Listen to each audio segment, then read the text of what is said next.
سامعین سے گزارش کی جاتی ہے کہ ہمارے دونوں چینلز کے پلیٹ فارم سے جتنی بھی آڈیو بکس کی ریکارڈنگ کمپلیٹ ہو چکی ہے اسے خود بھی سنیں اور زیادہ سے زیادہ شیئر کرنے کی کوشش کریں، اور ہمارے سوشل میڈیا پلیٹ فارم کے لنکس ڈسکرپشن میں دیے گئے ہیں، ہمیں سبسکرائب اور فالو ضرور کریں تاکہ آپ کو ضروری اپڈیٹس ملتے رہیں، اور ہماری ٹیم کی فنانشیل سپورٹ کے لیے پیٹریون کی لنک ضرور چیک کریں۔ جزاک اللہ۔ بسم اللہ الرحمن الرحیم۔ احمد شاہ ابدالی۔ تاریخ کے جھروکے سے ایک نڈر، بے باک اور دلیر کی دلیرانہ بہادری اور حملوں کے حالات و واقعات۔ ایپیسوڈ 32۔ نادر آباد شہر میں مجیر الدین ایک روز اپنے لوہار خانے میں کام میں مصروف تھا کہ عبداللہ اپنے گھوڑے کی باک تھامے لوہار خانے میں داخل ہوا۔ اسے دیکھتے ہی مجیر الدین کے چہرے پر بے پایاں خوشیاں بکھر گئی تھیں۔ ہاتھ میں پکڑا ہوا ہتھوڑا اس نے ایک طرف پھینک دیا اور اٹھ کر وہ عبداللہ کی طرف بھاگا اور اپنی پوری قوت سے بیچارہ عبداللہ سے لپٹ گیا تھا۔ پھر وہ علیحدہ ہوا اور بڑی شفقت میں عبداللہ کی طرف دیکھتے ہوئے کہنے لگا، شاہ پسند، اپنے اس معمولی لوہار خانے میں تمہیں خوش آمدید کہتا ہوں۔ شاہ پسند، تم قابل ستائش ہو کہ شاہ پسند اور احمد شاہ ابدالی کا امیر لشکر بننے کے باوجود بھی تم نے ہمیں فراموش نہیں کیا۔ اس پر عبداللہ بڑی نرمی، بڑی چاہت میں کہنے لگا، مجیر الدین میرے بزرگ، میں آپ لوگوں کو کیسے فراموش کر سکتا ہوں؟ یہ گھر میرے استاد کا گھر ہے، میرے ایسے محترم، ایسے مشفق اور مربی کا گھر ہے جس کے مجھ پر اس قدر احسانات ہیں جو میں زندگی بھر نہیں اتار سکتا۔ عبداللہ کے خاموش ہو جانے پر مجیر الدین پھر بولا اور عبداللہ کو مخاطب کر کے پوچھنے لگا، عبداللہ میرے بیٹے، اکیلے ہی آئے ہو؟ عبداللہ کہنے لگا، نہیں، میرے ساتھ میری بیوی بچے بھی ہیں۔ اس پر مجیر الدین کہنے لگا، بیٹے، اپنے بھائی کی مرگ کی وجہ سے میں تمہیں کامنی سے شادی پر مبارکباد بھی نہ دے سکا، نہ ہی تمہیں شادی کی خوشی میں کوئی تحفہ پیش کر سکا۔ کہو، اس سے تمہارے کتنے بچے ہیں؟ اس پر عبداللہ بولا اور کہنے لگا، کامنی سے میرا ایک ہی بیٹا ہے جس کا نام میں نے اپنے باپ کی نسبت سے بیرام خان رکھا ہے، اور ہاں، آپ پر یہ بھی انکشاف کروں کہ میں نے دوسری شادی کر لی ہے۔ اس پر مجیر الدین چونکا اور کسی قدر پریشان لہجے میں پوچھا، بیٹی، کامنی کے ہوتے ہوئے تمہیں دوسری شادی کرنے کی کیا ضرورت تھی؟ اس پر عبداللہ بولا اور کہنے لگا، مجیر الدین میرے بزرگ، میری دوسری بیوی کا نام وینا ہے اور وہ کامنی کی چچا زاد بہن ہے۔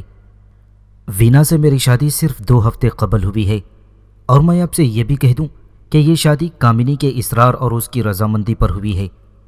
اس کی وجہ یہ ہے کہ وینا بھرت پور سے بھاگ کر لشکر میں ہمارے پاس آ گئی تھی، اس لیے کہ وینا کا چچا سورج مل اس کی شادی زبردستی مرہٹوں کے پیشوا بالاجی راؤ کے بھائی رگھوناتھ سے کرنا چاہتا تھا، جبکہ وینا اسے ناپسند کرتی تھی۔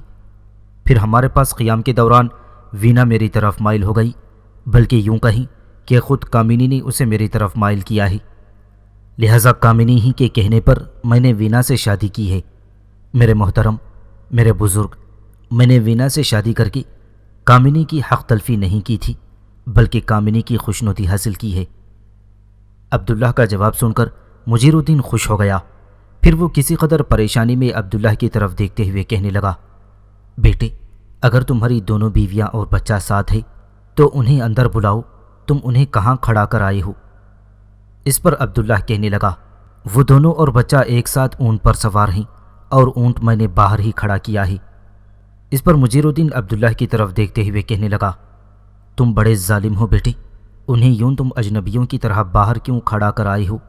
وہ میری بیٹیاں ہیں، میرے گھر پر ان کا پورا حق ہے۔ تمہیں چاہیے تھا کہ گھر پر دستک دیے بغیر اپنے بیویوں کے ساتھ میرے گھر میں صدر دروازے سے داخل ہو جاتی، تمہیں لوہار خانے کی طرف آنے کی ضرورت ہی نہیں تھی۔ بیٹے، تم بھی کبھی کبھی عجیب حرکتیں کرتے ہو۔ بہرحال انہیں اندر لے چلو۔ عبداللہ نے اپنا گھوڑا وہیں کھڑا رہنے دیا۔ پھر وہ اور مجیر الدین لوہار خانے سے باہر آئی۔ مجیر الدین نے دیکھا لوہار خانے سے باہر اونٹ کھڑا تھا جس پر سرخ رنگ کا کجاوا تھا اور اس میں کامنی، وینا اور کامنی کا بیٹا بیرم خان بیٹھے ہوئے تھی۔ اونٹ پر بیٹھے ہی بیٹھے بحرم خان کو دیکھتے ہوئے کامنی اور وینا دونوں نے ایک ساتھ مجیر الدین سے سلام کہا۔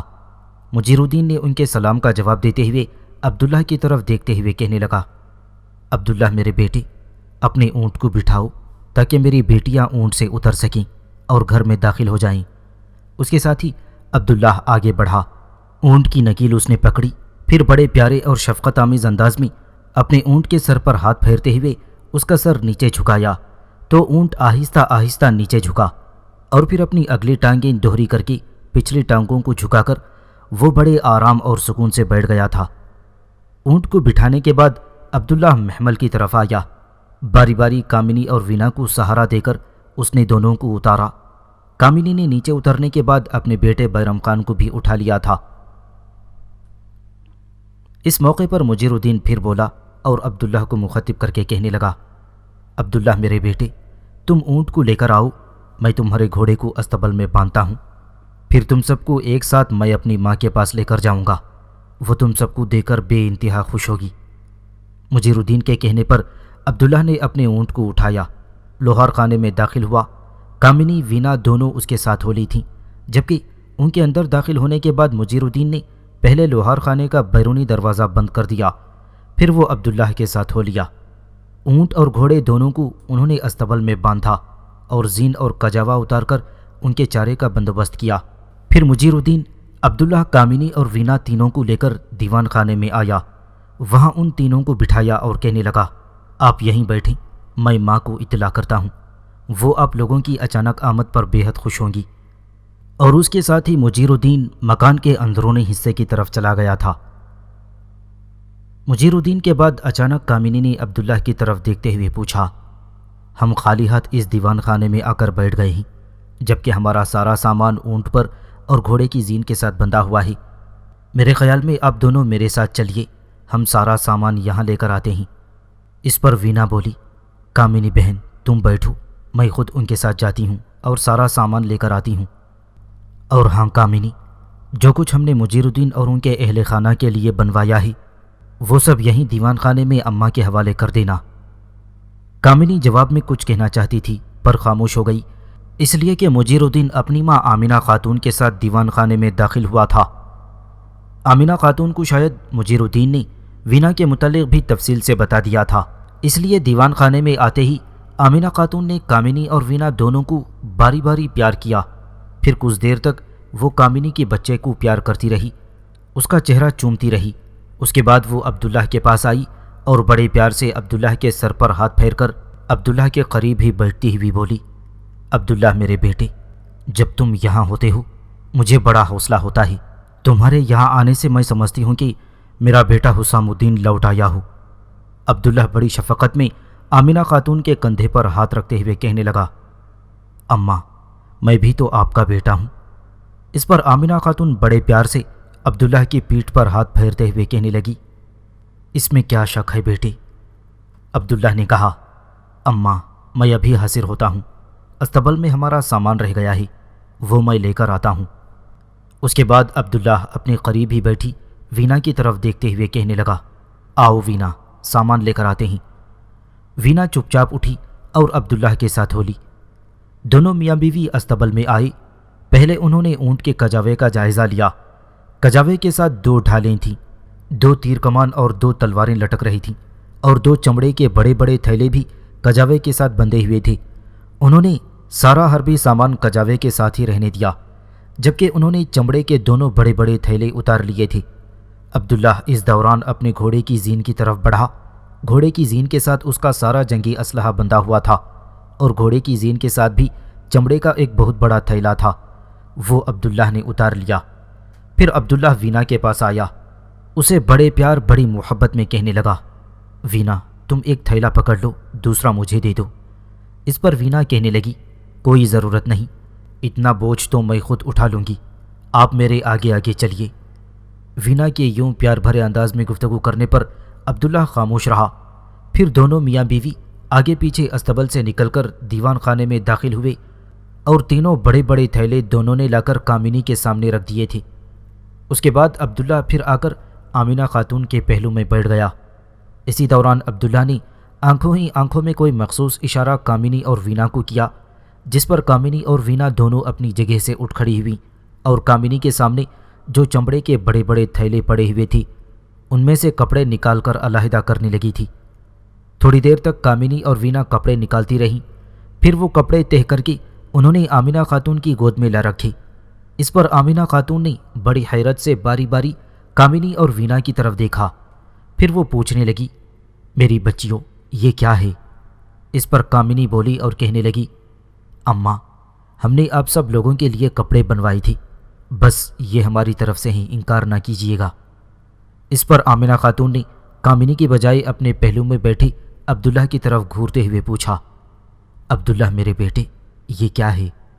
اس پر عبداللہ فوراً مسکراتے ہوئے بولا، میں آپ کا بیٹا ہوں، بیٹے اپنی ماؤں کو دیتے ہی ہیں، یہ آپ پر کوئی احسان اور بوجھ نہیں، بلکہ آپ جیسی ماں کا مجھ جیسے بیٹے پر حق ہے، کیا آپ مجھے ماں کا حق ادا کرنے نہیں دیتی؟ آمینہ خاتون کی گردن اس موقع پر جھک گئی تھی، پھر وہ انتہائی بے بسی کا اظہار کرتے ہوئے کہنے لگی، بیٹے تم نے گفتگو ایسی کر دی ہے کہ میں بول ہی نہیں سکتی، پر میں یہ کہوں گی کہ تم تینوں نے مل کر تکلف کیا ہے، اس کی کیا ضرورت تھی بیٹے؟ رشتے ان چیزوں سے تو نہیں ہوتے۔ اس بار کامنی بولی اور کہنے لگی، اماں یہ چیزیں کوئی رشتہ مضبوط کرنے کے لیے نہیں ہیں، بلکہ شاہ پسند آپ کے بیٹے اور میں اور وینا دونوں آپ کی بیٹیاں ہیں، یہ آپ کا ہم پر حق ہے جو ہم ادا کر رہی ہیں۔ اس پر کامنی مڑی، چمڑے کے تھیلے سے اس نے نقدی کی 2 تھیلیاں نکالی اور ایک اس نے عبداللہ کی گود میں لا کر رکھ دی اور دوسری اس نے آمینہ کی گود میں رکھا اور کہنے لگی، اماں یہ آپ کی دونوں بیٹیوں کی طرف سے رقم ہے، آپ انکار نہ کرنا، اگر آپ نے انکار کیا تو یاد رکھیں میں اور وینا یہ سمجھیں گی کہ آپ ہمیں غیر سمجھتی ہیں، یہ بھی آپ کا ہم پر حق ہے جو ہم ادا کر رہی ہیں۔ اس پر آمینہ فوراً بولی اور کہنے لگی، نہیں میری بیٹی، میری بچی، میں یہ کپڑے تو رکھ لیتی ہوں پر نقدی رہنے دو، یہ میرے لیے بوجھ ہے۔ اس بار وینا بولی اور کہنے لگی، اماں آپ بوجھ کی بات کیوں کرتی ہیں؟ آپ کے بیٹے حسام الدین کا ہمارے شوہر پر یہ احسان نہیں ہے کہ انہوں نے بہترین تربیت دی تھی اور آج یہ انہی کی دی ہوئی تربیت کی وجہ سے احمد شاہ ابدالی کے لشکر میں شاہ پسند اور امیر لشکر جیسے اعلیٰ اور عرفہ مقام پر فائز ہیں۔ آمینہ خاتون بیچاری کچھ نہ کہہ پائی، بے بسی کا اظہار کرتے ہوئے اس نے قبول کر لی تھی۔ اس کے بعد عبداللہ نے نقدی کی وہ تھیلی سنبھالی جو کامنی نے اس کی گود میں رکھی تھی، پھر وہ اپنی جگہ سے اٹھ کر مجیر الدین کے پہلو میں آ کر بیٹھا، پھر وہ تھیلی اس نے مجیر الدین کی گود میں رکھتے ہوئے کہا، میرے محترم، میرے بزرگ، جو تھیلی میری بیوی کامنی نے اماں کو دی ہے وہ اماں کے لیے ہے، جو وہ اپنے اخراجات کے لیے کام میں لائیں گی۔ یہ جو نقدی کی تھیلی میں نے آپ کی گود میں رکھی ہے یہ آپ کے لیے ہے تاکہ آپ نقدی سے اپنے لوہار خانے کی حالت بہتر کریں، اس میں 2 ملازم رکھیں جو کام میں آپ کی مدد کریں گے۔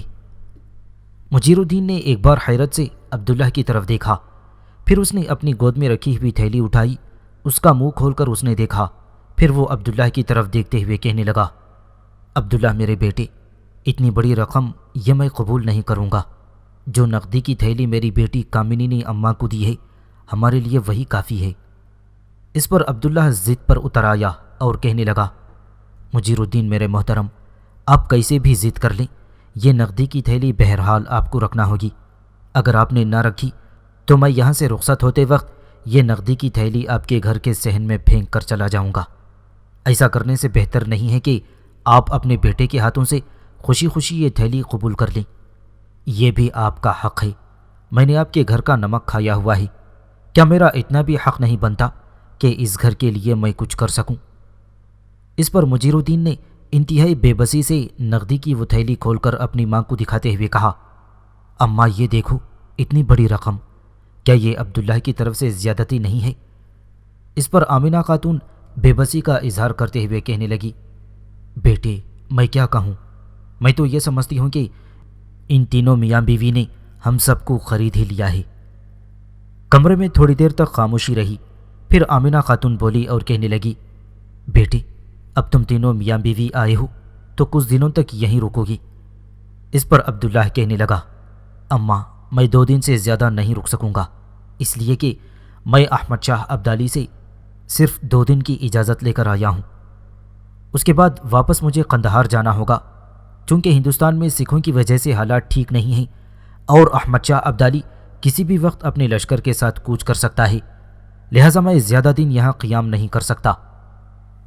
اس پر آمینہ خاتون بولی اور کہنے لگی، بیٹے کچھ دن تو رک دے، میں تمہارے لیے اور تمہاری بیوی بچوں کے لیے کچھ اس پر آمینہ خاتون بولی اور کہنے لگی، بیٹے کچھ دن تو رک دے، میں تمہارے لیے اور بیوی بچوں کے لیے کچھ سامان ہی بنا لیتی۔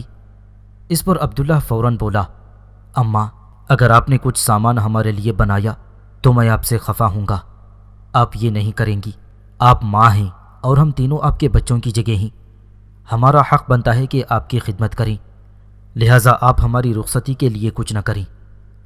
اس پر آمینہ خاتون نے انتہائی بے بسی سے اپنے بیٹے مجیر الدین کی طرف دیکھتے ہوئے کہا، مجیر الدین میرے بیٹے، اٹھو بازار جاؤ، سودا سلف لاؤ، کھانا تیار کریں، بچوں کو بھوک لگی ہوگی۔ مجیر الدین جب سودا سلف لانے کے لیے نکلنے لگا تو کامنی بولی اور آمینہ خاتون کو مخاطب کر کے کہنے لگی، اماں جتنے دن ہم یہاں ہیں میں اور وینا دونوں مل کر کھانا تیار کیا کریں گی، آپ کو زحمت کرنے کی ضرورت نہیں ہے۔ اس کے ساتھ ہی آمینہ خاتون اٹھ کھڑی ہوئی اور کامنی کی طرف دیکھتے ہوئے کہنے لگی، تم دونوں بہنیں میرے ساتھ آؤ، بچے کو بھی لے کر آؤ۔ وینا نے بھاگ کر بیرم خان کو اٹھا لیا، پھر وہ دونوں آمینہ خاتون کے ساتھ کمرے سے نکل گئی تھیں۔ عبداللہ بھی اپنی جگہ سے اٹھ کھڑا ہوا اور مجیر الدین کو مخاطب کرتے ہوئے کہنے لگا، میں آپ کے ساتھ جاؤں گا، دونوں مل کر بازار سے سامان لاتے ہیں۔ مجیر الدین اور عبداللہ بھی بازار جانے کے لیے کمرے سے نکل گئے تھے۔ اس طرح عبداللہ، کامنی اور وینا بیرم خان نے 2 روز تک مجیر الدین کے یہاں قیام کیا اور تیسرے روز صبح ہی صبح وہ نادر آباد سے قندھار جانے کے لیے کوچ کر رہے تھے۔ نادر آباد سے چند میل آگے جا کر جہاں چھوٹی سی ایک صحرائی پٹی شروع ہوتی تھی، وہاں کامنی اور وینا دونوں چونک سی پڑی، اس لیے کہ ان کے اونٹ سے آگے اپنے گھوڑے پر سوار عبداللہ بڑی مدھر بھری دھن میں اور اپنی سریلی آواز میں گانے لگا تھا۔ اس کے گانے کا مفہوم کچھ اس طرح تھا، میں خوش ہوں، چنار کے نیلگوں سبز پیڑوں کے جھرمٹ، قریہ قریہ پھیلی کسانوں کی محبت کی خوشبو، زمین پر فصلوں کی گھونگھٹ اٹھاتی زمین کی طرح، وقت کے کھردرے ہاتھوں میں کندھوں پر خواہشوں کی سلیب اٹھائے لمحے، شام پر یلغار کرتی رات، رات کو مسمار کرتا دن، وحشت ناک داستانوں کی ساعتیں، تاریخ کی کوکھ سے جنم لیتے تخلیقی جذبوں سے بھرپور تغیر اور تبدل کے اعمال، میرے رفیق میرے شناسا تھے۔ وقت کی بے محیط خونی آندھیوں میں میں اپنی کھوئی ہوئی نسل کا آخری فرد رہ گیا تھا، کائنات کے دل کی دھڑکنوں کے اسیر لمحوں، بساتے وقت کے حقیر ذروں، تنہائی کے آفتاب میں خوابوں کی مقتل گاہ کی طرح میں تنہا اکیلا تھا۔ اب اپنے دونوں ساتھیوں کے ساتھ میں لہروں پر بہتی خوشبو کی روشنی، کالی رات کے دروازوں پر دستک دیتی قدیم صداقتوں، نیند کی بستی جیسا پرسکون ہوں۔ اپنے ان دونوں ساتھیوں کے ساتھ میں پیڑوں سے لپٹی بیلوں کے شرمیلے بدن، تنہائیوں میں چپکے چپکے اجنبی لمحوں کی خوشبو کی طرح شاداب و خوشگوار ہوں۔ کاش اپنے دونوں ساتھیوں کے ساتھ میرے لیے وقت شیشے کی تلوار کی طرح ٹھہر جاتا، لمحے شرماہٹوں کے نقاب کی طرح رک جاتے اور گھڑیاں سنتلی چہروں کے خطوط کی طرح منجمد اور ساکت ہو کر رہ جاتی۔ اونٹ کے محمل میں سوار کامنی اور وینا دونوں کے چہروں پر عبداللہ کا گیت سن کر بے پایاں خوشی بکھری ہوئی تھی، اس لیے کہ ان دونوں ہی کے حوالے سے اپنے گیت میں عبداللہ نے اپنے سکون اور اپنی خوشگواری کا ذکر کر رہا تھا۔ اچانک عبداللہ گاتے گاتے رک گیا، وینا اور کامنی دونوں کے چہروں پر پریشانی پھیل گئی۔ پھر اچانک جب کامنی نے کجاوے کا پردہ اٹھا کر سامنے دیکھا تو وہ دنگ رہ گئی۔ سامنے کی طرف سے 10-12 سوار گھوڑوں کو سرپٹ بھگاتے اور دھول اڑاتے ہوئے ان کی طرف آ رہے تھے۔ عین اس موقع پر عبداللہ نے مڑ کر دیکھا اور بلند آواز میں کامنی کو مخاطب کر کے کہنے لگا، کامنی اور وینا دونوں مجھے غور سے سنو، یہ آنے والے سوار مجھے دوست نہیں دشمن لگتے ہیں، تم دونوں اپنے محمل کا پردہ گرا دو، نکلنے کی کوشش مت کرنا، میں ان سے نمٹنے کی کوشش کرتا ہوں، تم پرسکون رہنا، گھبرانا نہیں۔ اس کے ساتھ ہی عبداللہ نے اپنی پشت پر لٹکتا ہوا تیروں سے بھرا ہوا ترکش اتار کر اپنے گھوڑے کی زین کے ساتھ لٹکا لیا تھا۔ اپنی بھاری کمان بھی اس نے زین کے ساتھ لٹکا لی تھی۔ پھر اس کی دونوں ہاتھوں کی گرفت اپنی ڈھال اور تلوار پر مضبوطی سے جم گئی۔ عین اس موقع پر اونٹ کے محمل میں سوار کامنی حرکت میں آئی اور وینا کو مخاطب کر کے کہنے لگی، وینا میری بہن، دیکھ اس وقت ہمارے اونٹ کے کجاوے کے ساتھ ہماری 2 ڈھالیں بندھی ہوئی ہیں، تو دونوں ایک اپنے بائیں ہاتھ میں اور ایک دائیں ہاتھ میں تھام لے۔ دائیں ہاتھ والی ڈھال کو تو اپنے سامنے رکھنا تاکہ اگر تجھ پر کوئی حملہ آور ہو تو اپنا دفاع کر سکے۔ بائیں طرف والی ڈھال میرے اور بیرم خان کے سامنے رکھنا تاکہ ہم دونوں بھی دشمن کے حملہ آوروں اور تیر اندازوں سے محفوظ رہ سکیں، اور تیرے بائیں ہاتھ والی ڈھال کی اوٹ میں رہ کر میں اپنے دشمنوں پر ایسی تیر اندازی کروں گی کہ انہیں شاہ پسند کے نزدیک نہیں آنے دوں گی۔ دیکھ وینا میری بہن، فکر مند نہ ہونا، گھبرانا مت۔ میں جانتی ہوں کہ تیری زندگی میں ایسا لمحہ پہلی بار آ رہا ہے، اس لیے کہ تو نے اپنی زندگی میں کبھی جنگوں یا لڑائیوں میں حصہ نہیں لیا۔ میں ایسے لمحوں، ایسے کرب، ایسے حادثوں سے شناسا ہوں، اس لیے کہ میں اکثر و بیشتر جنگوں میں حصہ لیتی رہی ہوں۔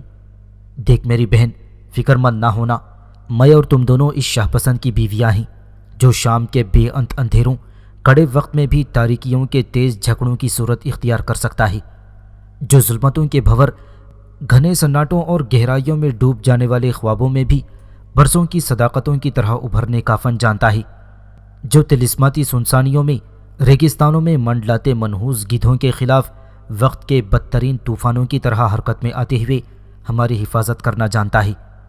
دیکھ وینا میری بہن، حوصلہ رکھنا، میں اور تم دونوں شاہ پسند کی بیویاں ہی نہیں بلکہ اس کے 2 بازو ہیں۔ جہاں وہ ضرورت کے وقت ہمارے سر پر سایہ دار چھت بن کر ہماری حفاظت کرتا ہے، وہاں میری بہن اس کی حفاظت کرنا، اس کی مدد کرنا ہمارا بھی فرض بنتا ہے۔ کامنی جب خاموش ہوئی تو وینا نے ایک عزم کے ساتھ کہنا شروع کیا، کامنی میری بہن، تو فکر مند نہ ہو، میں گھبرانے والی نہیں ہوں۔ شاہ پسند کی خاطر، اس کی سلامتی، اس کی نگہبانی، اس کی حفاظت کے لیے قسم پیدا کرنے والے خداوند کی، اگر مجھے اپنے ہی خون میں غوطہ لگانا پڑا تو دریغ نہیں کروں گی۔ کامنی تو پریشان نہ ہونا، شاہ پسند ہم دونوں کی روح، ہم دونوں کی جان ہے، ہم دونوں کا رہبر، ہم دونوں کی منزل ہی نہیں بلکہ وہ ہم دونوں کے جسموں کا حصہ بھی ہے، ہم دونوں کے جنم جنم کا ساتھی بھی ہے، ہم دونوں کے جسموں کا مالک بھی ہے، پھر ہم کیوں کر اسے دشمنوں کے مقابلے میں اکیلا چھوڑ سکتے ہیں۔ وینا کی یہ گفتگو سن کر کامنی کے چہرے پر گہری مسکراہٹ بکھر گئی۔ پھر وینا فوراً حرکت میں آئی۔ اونٹ کے کجاوے کے ساتھ بندھی ہوئی 2 ڈھالیں اس نے کھول لی تھیں۔ ایک ڈھال اس نے اپنے داہنے ہاتھ میں لی، دوسری ڈھال اس نے بائیں ہاتھ میں لے لی۔ دائیں ہاتھ والی ڈھال اس نے اپنے سامنے کر لی اور بائیں ہاتھ والی ڈھال اس نے بیرم خان اور کامنی کی آگے رکھ لی تھی۔ اس کے ساتھ ہی کامنی بھی طوفانوں کی طرح حرکت میں آئی۔ اونٹ کے کجاوے کے ساتھ بندھا ہوا تیروں بھرا ترکش اس نے اپنے نزدیک کر لیا۔ پھر وینا نے جو اس کے سامنے ڈھال رکھی ہوئی تھی، اس ڈھال کی اوٹ میں اپنا سر رکھ کر اس نے کمان سنبھالی اور اس پر تیر چڑھا لیا تھا۔ پھر اچانک کامنی کو کچھ خیال گزرا۔ کجاوے کے اندر سے اس نے ایک خنجر نکال لیا اور محمل کا پردہ ایک جگہ سے اس نے پھاڑ دیا تھا، شاید اس لیے کہ وہ اس پھٹے ہوئے حصے سے دشمن پر تیر اندازی کر سکے۔ سامنے کی طرف سے آنے والی وہ گھڑ سوار ریگستان میں اپنے گھوڑوں کو سرپٹ دوڑاتے، ریت اڑاتے ہوئے عبداللہ کے سامنے آن رکے تھے۔ عبداللہ نے اپنے گھوڑے کو روک لیا تھا اور ساتھ ہی وینا اور کامنی نے بھی اپنے اونٹ کو روک لیا۔ وہ سوار عبداللہ کے سامنے آئی۔ پھر ان میں سے ایک جو ان کا سرخیل اور ان کا سرکردہ تھا، عبداللہ کو مخاطب کر کے کہنے لگا، سنو عبداللہ، تمہاری ہر کوشش، تمہاری ہر جد و جہد، تمہاری ہر سعی صحرائی پٹی میں ختم ہو جائے گی۔ ہم جانتے ہیں کہ اس وقت تم اکیلے ہو اور تمہارے ساتھ تمہاری 2 بیویاں اور تمہارا بچہ بیرم خان ہے۔ دیکھ شاہ پسند، اس صحرائی پٹی میں آج تیری بیویوں اور بچے کی زندگیوں کا آخری لمحہ اور آخری گھڑی ہوگی۔ اس پر عبداللہ نے فوراً ایک جھٹکے کے ساتھ اپنی تلوار بے نیام کی، بائیں ہاتھ میں ڈھال سنبھالی، پھر وہ گونجتی ہوئی آواز میں بولا اور کہنے لگا، پہلے یہ کہو کہ تم لوگ ہو کون اور مجھ سے کیا چاہتے ہو؟ میری تمہاری کیا دشمنی ہے؟ اس پر وہ شخص بولا اور کہنے لگا، شاہ پسند، تو کیا سمجھتا تھا کہ ہرات کے سابق حکمران امیر خان کو قتل کرنے کے بعد تو یوں ہی امن اور سکون کے ساتھ چلتا پھرے گا؟ ہرگز نہیں۔ ہم ایک مدت سے آس لگائی بیٹھے تھے کہ کب تو ہمیں اکیلا اور تنہا ملے اور ہم تم سے امیر خان کے قتل کا انتقام لے سکیں، اور آج اس صحرائی پٹی میں تو دیکھتا ہے کہ ہم تیرے سامنے 10 پوری طرح مسلح سوار کھڑے ہیں۔ کیا تجھے امید ہے کہ تو آج اس صحرائی پٹی سے ہمارے ہاتھوں سے بچ نکلے گا؟ دیکھ، یہ صحرائی پٹی آج تیری نہیں، تیری دونوں بیویوں اور بچے کی بھی قبرگاہ بنے گی۔ اس پر عبداللہ انتہائی غصے اور قہرمانی کا اظہار کرتے ہوئے کہنے لگا، سنو امیر خان کے قتل کا انتقام لینے کی خاطر میری راہ روکنے والوں، پیچھے ہٹ جاؤ ورنہ پچھتاؤ گے۔ سنو، امیر خان سے انتقام لینا میرا حق بنتا تھا، اس لیے کہ وہ اور کابل کا سابق حکمران نصیر خان دونوں میرے ماں باپ کے قاتل تھے۔ میں نے امیر خان کو ہی قتل نہیں کیا، بلکہ میں کابل کے سابق حکمران نصیر خان کو بھی ہندوستان کے شہر گجرات میں موت کے گھاٹ اتار چکا ہوں۔ سنو امیر خان کے حمایتیوں، میں نے اپنی بے کسی اور بے بسی کی زندگی میں بھیگے درختوں کو ہلا دینے والی تاریکیوں کے بے انت جھکڑ، آندھیوں کے دوش پر زخمی پرندوں کو اڑا لے جانے والی فاصلوں کی انگنت رتیں دیکھ رکھی ہیں۔ مجھ سے بچ کر رہو، اگر مجھ سے ٹکراؤ گے تو آکاش بیل کی طرح پھیلوں گا اور تمہاری نیند سے خالی آنکھوں میں خون کے رقص کرتے جھرنوں اور لہو لہو اندھے خواب بھر کر رکھ دوں گا۔ اس پر ان لوگوں کا سرکردہ بولا اور کہنے لگا، دیکھ شاہ پسند، تو ایسا تو قادر و قدرت والا نہیں ہے کہ تو اکیلا ہم 10 کا مقابلہ کر سکے اور ہم 10 کو پچھاڑ کر ہم 10 لوگوں کو خون میں نہا کر نکل جائے۔ ہم ان ویرانوں، ان صحراؤں میں تجھ پر اور تیرے لواحقین پر ستم کی آگ کا ایسا ایندھن پھینکیں گے کہ تیری حریت کے سارے جذبوں کو ان ویرانیوں میں ہم ٹوٹی کرنوں، بکھرے پتوں اور برستی بوندوں اور بدبختی کے گھمبیر طلسم میں لپیٹ کر رکھ دیں گے۔ شاہ پسند، تیرا ہمارا کیا مقابلہ؟ ایک طرف تو اکیلا ہے اور دوسری طرف ہم 10 لوگ ہیں۔ جب ہم 10 کی تلواریں تم پر برسیں گی تو سوچ لو تمہارا انجام کیا ہوگا۔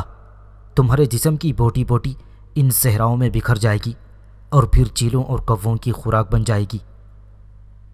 ان لوگوں کے سرخیل کی اس گفتگو پر عبداللہ کا چہرہ ایسے جذبوں سے بھرپور ہو گیا تھا جیسے تعمیر کے گلدانوں میں خار ہو، جیسے نشے من میں بجلیاں اور زندگی کی ایک رات کے سونے سنسار میں ہزاروں طوفان ابل پڑے ہوں۔ پھر عبداللہ اجاڑ ویرانوں میں نور کے آبشاروں، سایوں کے آنگن میں شب کے سرد ہاتھوں کی طرح حرکت میں آیا اور اپنے گھوڑے کو ایڑ لگا کر وہ ان لوگوں کی طرف بڑھا تھا۔ اونٹ کے محمل میں بیٹھی ہوئی کامنی اور وینا دونوں بیچاری انتہائی پریشانی اور فکرمندی میں عبداللہ کو حملہ آور ہوتے دیکھ رہی تھیں، جبکہ راہ روکنے والے اپنی تلواریں سونت کر مستعد ہو گئے تھے۔ ان کے قریب جا کر عبداللہ نے اچانک اپنے گھوڑے کو دائیں طرف موڑا اور جو شخص ان میں سے سب سے دائیں طرف تھا اس پر ایسی تلوار برسائی کہ اس کا سر قلم کر کے رکھ دیا تھا۔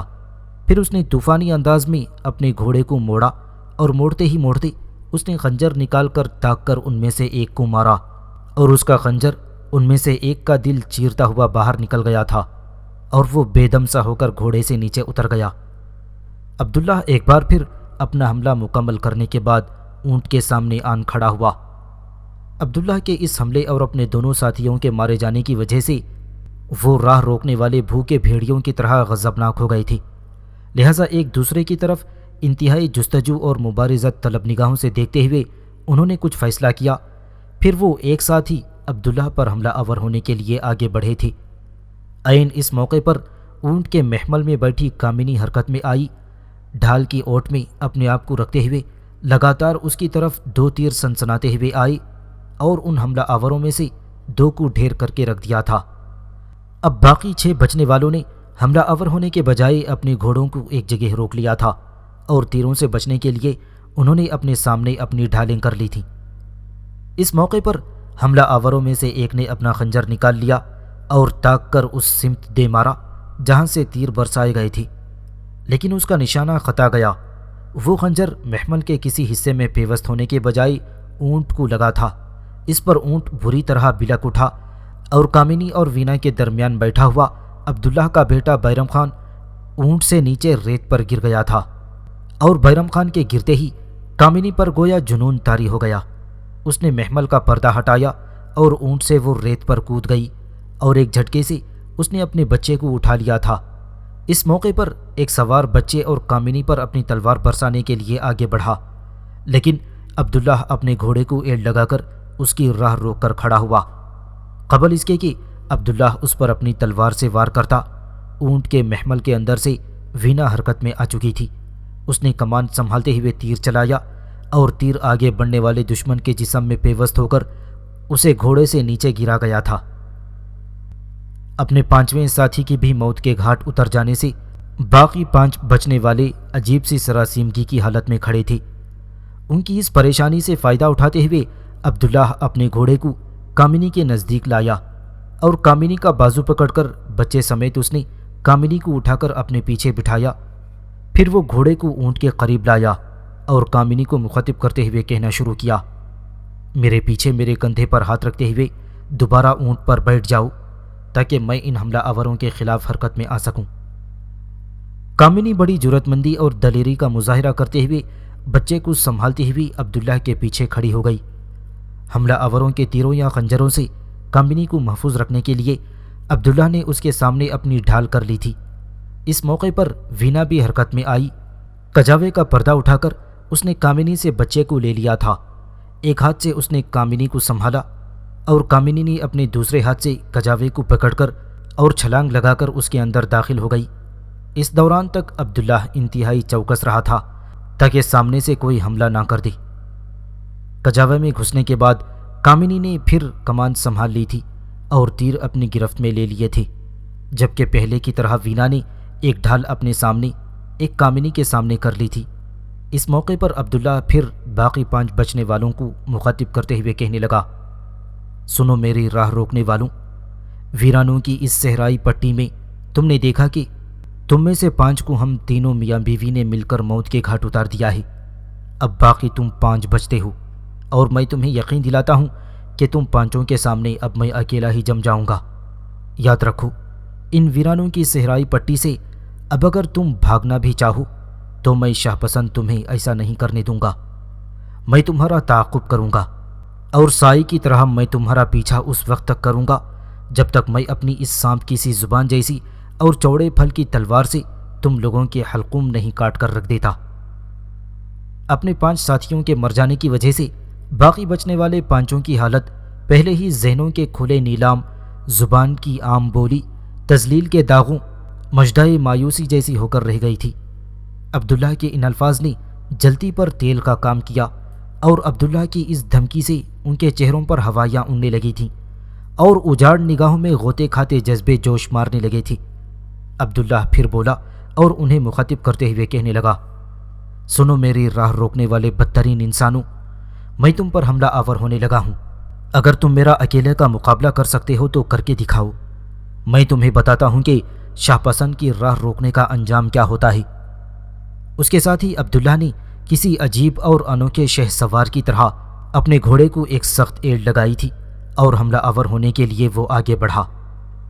عین اس وقت جبکہ عبداللہ بائیں ہاتھ میں ڈھال تھامے اور اپنے دائیں ہاتھ میں خون آلود تلوار فضا میں بلند کیے حملہ آور ہونے کے لیے آگے بڑھا، کامنی نے پھر اپنا کام دکھایا۔ ڈھال کی اوٹ میں ہو کر اس نے لگاتار 2 تیر اور برسائے اور ان 5 میں سے 2 اور کو ڈھیر کر کے رکھ دیا۔ اس وقت تک عبداللہ بھی حرکت میں آ چکا تھا اور اپنے حملے میں اس نے عجیب سے خرق عادت انداز میں 2 کی گردنیں کاٹ کر رکھ دی تھیں۔ باقی ایک بچا تھا جو اپنے گھوڑے کو موڑ کر بھاگ کھڑا ہوا۔ عبداللہ نے تعاقب کیا۔ اس کا گھوڑا صحرا کی اس پٹی کے اندر سائیں سائیں کرتا ہوا بھاگنے والے کے پیچھے لگ گیا تھا۔ جلدی عبداللہ نے اسے جا لیا، اپنی تلوار لہرائی اور اس کی پشت کی طرف سے ایسی برسائی کہ اس بھاگنے والے کے شانے سے لے کر پیٹ تک عبداللہ کی تلوار اسے کاٹتی چلی گئی۔ فضا کے اندر اس آخری مرنے والے کی ایک ہولناک چیخ بلند ہوئی، پھر چاروں طرف ایک ویرانی اور گہرا سکوت چھا گیا تھا۔ آخری دشمن کا بھی خاتمہ کرنے کے بعد عبداللہ بڑی تیزی سے اپنے گھوڑے کو بھگاتا ہوا مڑا، اونٹ کے قریب آیا۔ ایک تیز جست کے ساتھ وہ اپنے گھوڑے سے نیچے کودا، اونٹ کی نکیل پکڑی، اونٹ کا سر نیچے جھکا کر اس کے سر پر ہاتھ پھیرا اور اپنے منہ سے عجیب سی آوازیں نکالتے ہوئے اس اونٹ کو ریت میں بٹھا دیا۔ اونٹ کے بیٹھتے ہی کامنی اور وینا دونوں نے محمل کا پردہ اٹھایا اور دونوں اونٹ سے نیچے اتر آئی۔ وینا نے بیرم خان کو اٹھایا ہوا تھا۔ دونوں تقریباً بھاگتی ہوئی عبداللہ کے قریب آئیں اور وہ ایک ساتھ عبداللہ سے لپٹ گئیں۔ اس موقع پر عبداللہ کہنے لگا، تم دونوں بچے کو لے کر یہاں بیٹھو، اونٹ کے خنجر لگا ہوا ہے، میں اس کے زخم پر مرہم لگا کر پٹی باندھوں، ورنہ اس کا زخم بگڑ بھی سکتا ہے۔ اس پر کامنی فوراً حرکت میں آئی اور کہنے لگی، میں خود آپ کے ساتھ اونٹ کے زخم پر پٹی باندھنے میں مدد کرتی ہوں۔ کامنی بھاگ کر کجاوے کے قریب گئی اور کجاوے سے لٹکتے ہوئے چمڑے کے تھیلے سے اس نے مرہم پٹی کا سامان نکالا، زخم پر مرہم لگائی، پھر مرنے والوں میں سے ایک کا لباس پھاڑ کر انہوں نے اونٹ کے زخم پر کس کر پٹی باندھ دیا تھا۔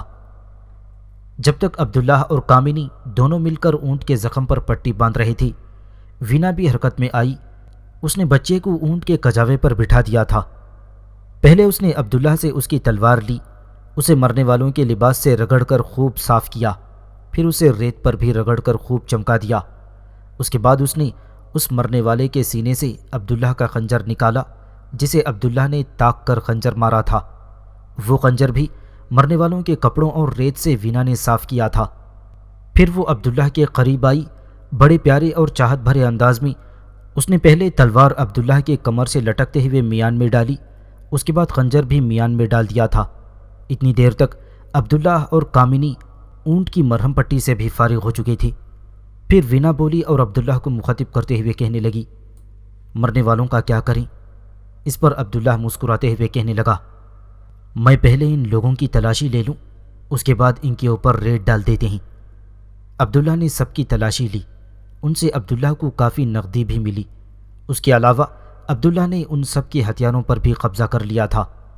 پھر تینوں نے مل کر گھسیٹ گھسیٹ کر انہیں ایک جگہ جمع کیا، اس کے بعد ان کے اوپر انہوں نے ریت ڈال دی تھی۔ پھر بیٹھے ہوئے اونٹ پر عبداللہ نے باری باری کامنی اور وینا کو سوار کروایا۔ پہلے کی طرح بچے کو دونوں نے اپنے درمیان رکھ لیا تھا اور پھر اونٹ کو عبداللہ نے اٹھایا، اس کی نکیل اس نے اپنے گھوڑے کی زین سے باندھی۔ پھر وہ اپنے گھوڑے پر سوار ہوا اور جس طرح پہلے خوشی اور مسرت میں گانا گاتا ہوا سفر کر رہا تھا، اسی طرح وہ گانا گانے لگا تھا۔ کامنی اور وینا دونوں خوشی اور مسرت بھرے انداز میں اپنے چہروں میں گہری مسکراہٹیں لیے اس کی طرف دیکھ رہی تھیں۔ اس طرح ایک بار پھر وہ قندھار کی طرف جانے والی شاہراہ پر سفر کر رہے تھے۔